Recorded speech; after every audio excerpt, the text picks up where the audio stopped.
Hello and welcome to Chaos Theory, the news as seen by AI. I'm your host, Beatrix Kiddo, and today is January 27th, 2025. We've got a packed show for you today, full of the latest news and insights from around the globe. First up, a bizarre story from the world of astronomy. Remember when Elon Musk launched his Tesla Roadster into space back in 2018? Well, it turns out that astronomers recently mistook it for an asteroid and deleted it from their records. We'll have all the details on this strange case of mistaken identity. Next, a question on many people's minds. Is social media more like cigarettes or junk food? We'll dive into this debate and explore the addictive nature of social media and its impact on our mental health. Then, we turn to a serious health crisis in the state of Kansas. A tuberculosis outbreak has reached record-breaking proportions, making it the largest in American history. We'll have the latest on this developing story and what's being done to contain the spread of the disease. On a lighter note, more and more women are planning to take vacations alone in 2025. We'll explore this trend and discuss the benefits of solo travel. We'll also delve into the science of sleep and how our inner clocks impact our health. Are you a night owl or an early bird? Find out what that means for your overall well-being. And finally, have you ever wondered why bats hang upside down to sleep? We'll answer this question and more in our Wild World segment. So sit back, relax, and let's dive into the chaos. It's going to be a wild ride.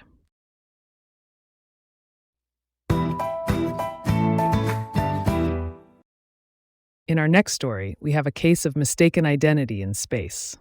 A citizen scientist discovered an unusual asteroid, but it turns out it wasn't an asteroid at all. It was actually Elon Musk's Tesla Roadster, mounted to a Falcon Heavy upper stage, which was launched into orbit around the sun back in 2018. Wow, that's quite the mix-up.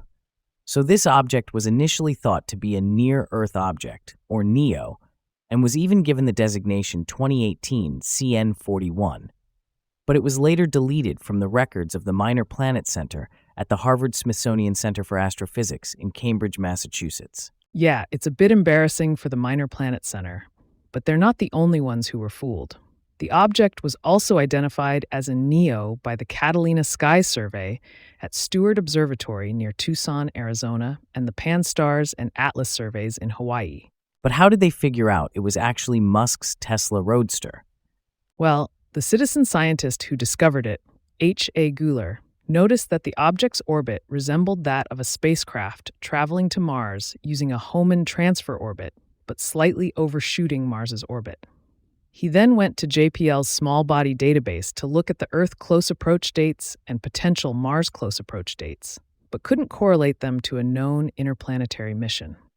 He almost concluded it was an actual NEO, but asked around on the Minor Planet mailing list, and Jonathan McDowell quickly figured out it was the Falcon upper stage. Wow, that's some impressive detective work.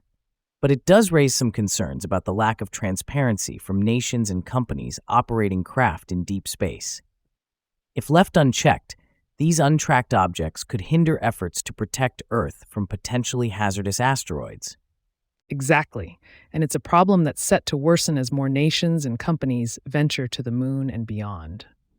The Minor Planet Center is the globally accepted authority on handling observations and reports of new asteroids, comets, and other small bodies in the solar system. But they're no stranger to spacecraft and discarded rocket stages masquerading as asteroids. In the 2000s, NASA's Wilkinson Microwave Anisotropy Probe, MAP, made it multiple times onto the MPC's Near-Earth Object Confirmation page, NEOCP, and in 2007, the MPC had to retire the asteroid designation 2007 VN84 when the object was discovered to be the Rosetta spacecraft. And it's not just the Minor Planet Center that's having trouble keeping track of these objects. Deep space is largely unregulated, and there's no requirement for companies or nations to file some kind of public flight plan or equivalent of the TLEs or corporate data that we get for low-orbit satellites. Yeah, it's a bit of a wild west out there. And with the rise in space launches coupled with advances in telescope surveys, the MPC is seeing an uptick in reports of artificial objects, including defunct craft and rocket boosters, as well as operational space missions.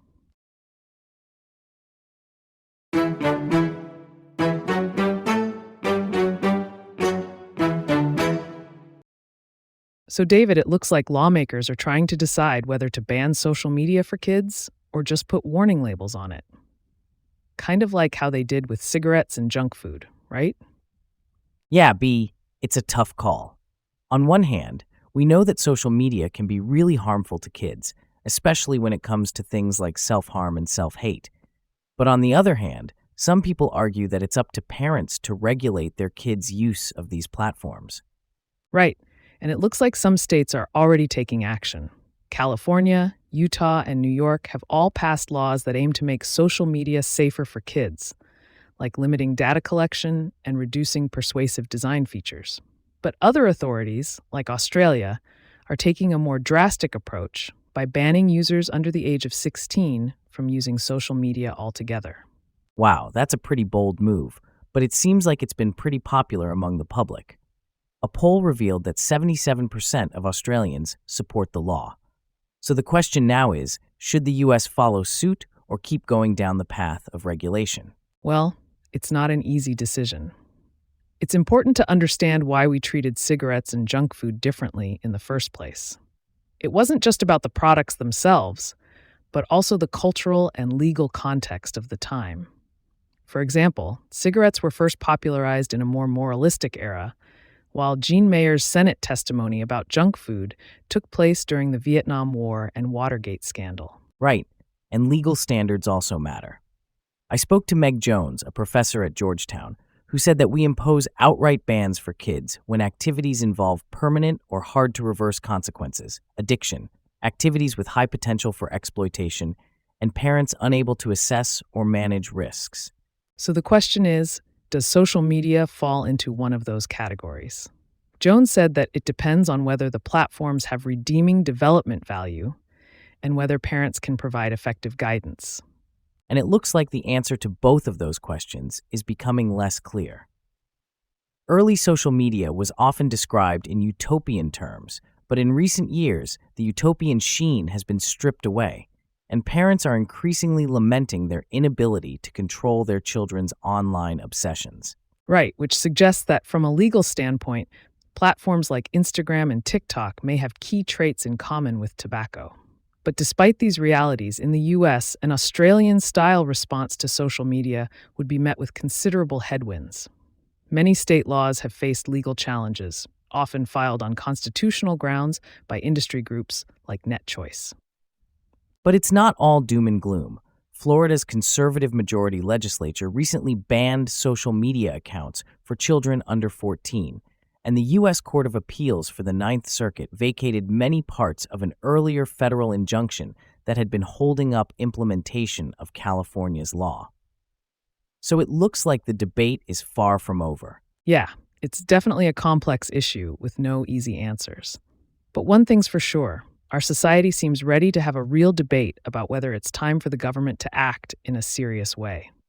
The image of screen-addled kids is becoming harder to ignore. And with the recent turmoil surrounding TikTok, it seems like the taboo on social media bans may be gone for good.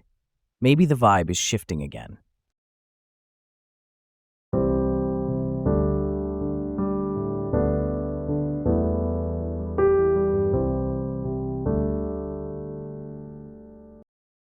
Hey David, have you heard about the tuberculosis outbreak in Kansas? It's the largest in recorded history in the United States.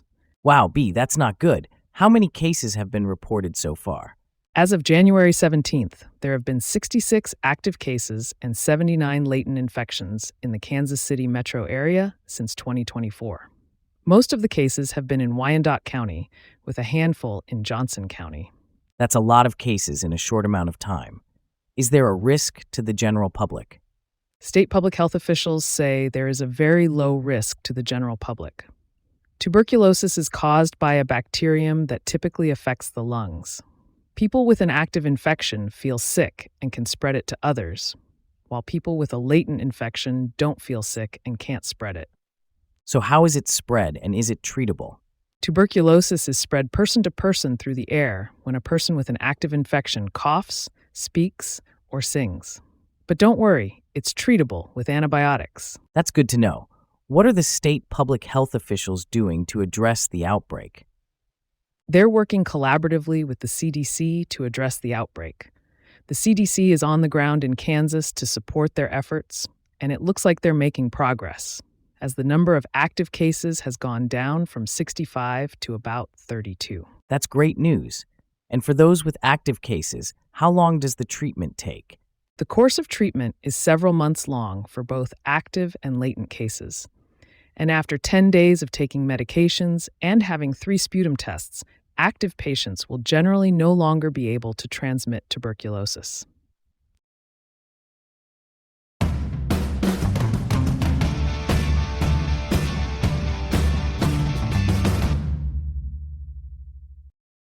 That's right, David. It seems like women are taking charge and setting out on their own for some adventure. According to a recent survey by Future Partners, nearly 40% of female travelers voiced interest in setting out solo in 2025, which is up 8 percentage points from a year earlier. Wow, that's a significant increase. And it looks like travel operators are taking notice and working to cater to this growing demographic. Natural Habitat Adventures launched Women in the Wild small group nature journeys in 2023 and have since boosted their capacity by 75% over the last year, with plans to double it for 2025. Yes, and they're seeing especially strong demand among older women. Renata Haas, head of adventure operations for North America, said there's an emerging space that's normalizing and encouraging travel for older women, particularly for those whose partners may not be able to travel with them, or for women who have lost a partner. It's not just Nature Habitat Adventures either. The nonprofit travel company Road Scholar serves about 90,000 travelers annually and gears its tours to people over 50. They said only about 20 to 30% of its clients travel alone, but that subset is overwhelmingly women at some 85%.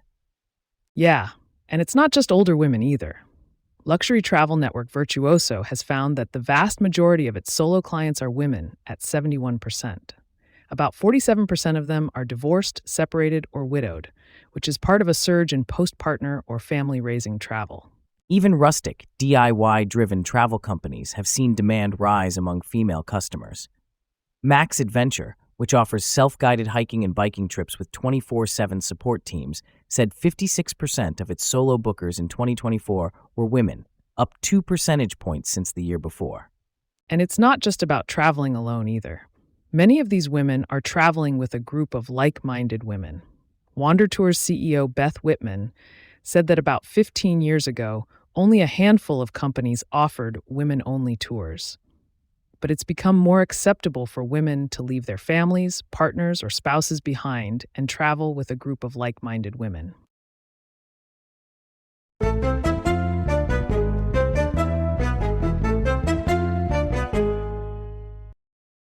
In our next story, reported by Tanya Mosley for NPR, we dive into the world of circadian rhythms and their importance to our overall health. That's right, B. Science journalist Lynn Peoples spent 10 days in an underground bunker with no exposure to sunlight or clocks to understand her personal rhythm. And let me tell you, it wasn't pretty. Yeah, she quickly lost sense of time and started suffering from clumsiness and brain fog. She even described herself as super uncoordinated on day 7 or 8. But it wasn't just her coordination that was affected. Peoples charted her temperature, heart rate, and glucose levels throughout the experiment and found that her heart rate rhythm and temperature rhythms were no longer coordinated. And that's when things really started to go awry. She became more and more uncoordinated with the sun, which affected both her mental and physical health. So, what did she learn from all of this? Well, Peoples says that our clocks and the coordination of our entire physiology really count on those inputs of light and dark to tell the body that it's day and night. That's right. And when we don't get those photons to help calibrate those clocks, things go awry. It affects our mental health and our physical health. So, it's important to get daylight, especially in the morning, to help recalibrate our rhythms and keep them aligned with the sun. And it's not just about getting enough light during the day. At night, we need to keep the lights down and avoid blasting our overhead lights or putting our faces in front of screens. It's all about that contrast between light and dark to to help our bodies understand when it's time to be awake and when it's time to wind down for sleep. And speaking of sleep, did you know that we all tick a little differently when it comes to our circadian rhythms? That's right, B. Some of us are early birds and some of us are night owls. And it's not just about our sleep-wake cycles. Our circadian rhythms can also affect our predilection for certain things at different times of the day. So it's important to understand our own personal rhythms and work with them rather than against them. And as we get older, our circadian rhythms can change as well. For example, young kids tend to be early risers, while teenagers tend to have later rhythms. And as we get even older, our rhythms can become weaker, leading to a weaker sleep-wake cycle.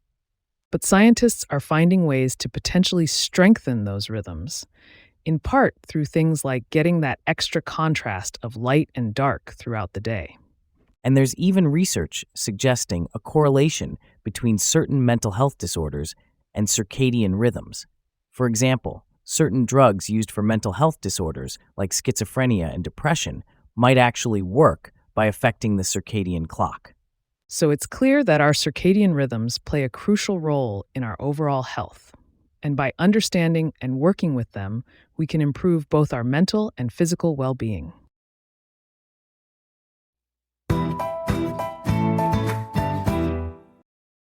In our next story, reported by Charles Choi for Live Science, we learn about why bats sleep upside down. Now, David, I know you're a fan of these little creatures, so I'm excited to hear your thoughts on this one. Oh, B, I absolutely love bats. They're such fascinating creatures. So, it turns out that bats sleep upside down due to their unique evolutionary journey towards flight. As they evolved from land-bound mammals to flying creatures, they started by gliding like flying squirrels. Interesting. So they would climb tall trees and drop to glide between trunks, right? Exactly, and over time, their powerful arms evolved into wings. But since bats don't have hollow bones like birds, they still need to hang upside down to drop into flight. That makes sense. But how do they manage to hang upside down so easily? I can barely do a pull-up, let alone hang upside down for extended periods. Well, B, it's all thanks to their muscles, tendons, and talons. When a bat finds a place to roost, it contracts muscles attached to its talons, which opens them. As the talons touch the roosting surface, the bat relaxes its body, allowing its weight to pull on the tendons connected to the talons. This causes the talons to grip the surface, and the joints of the talons lock, keeping the talons closed. Wow, that's some impressive biology. So they don't actually have to expend much energy to hang upside down? Nope, their bodies are relaxed, and gravity does the work for them. And because of their compact size, their hearts can easily pump blood throughout their bodies, so they don't experience any health problems from hanging upside down for long periods. Fascinating. So, it seems that hanging upside down has become the preferred method of rest for bats, which has also supported the evolution of other traits, like their lightweight skeletons. That's right, B. And it also helps protect them from predators, as hanging from hard-to-reach locations like cave ceilings can keep them safe from owls, hawks, and snakes. But I've heard that not all bats sleep upside down, right? Yes, that's true. Some bats, like disc-winged bats in Central and South America, have special suction cups on their thumbs that they use to adhere to the undersides of leaves at all sorts of angles. Well, David, I think we've learned a lot about our bat friends today. It's amazing how their unique evolutionary journey has led to such fascinating adaptations.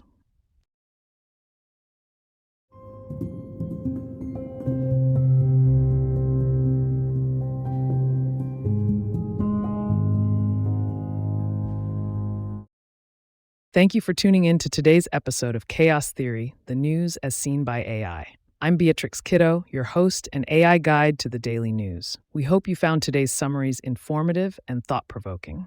Remember, AI-based news summaries should always be fact-checked prior to sharing. On this day in history, in 1945, Auschwitz concentration camp was liberated by Soviet troops. Join us again tomorrow for more news. And don't forget to subscribe to the show wherever you get your podcasts. Have a great day.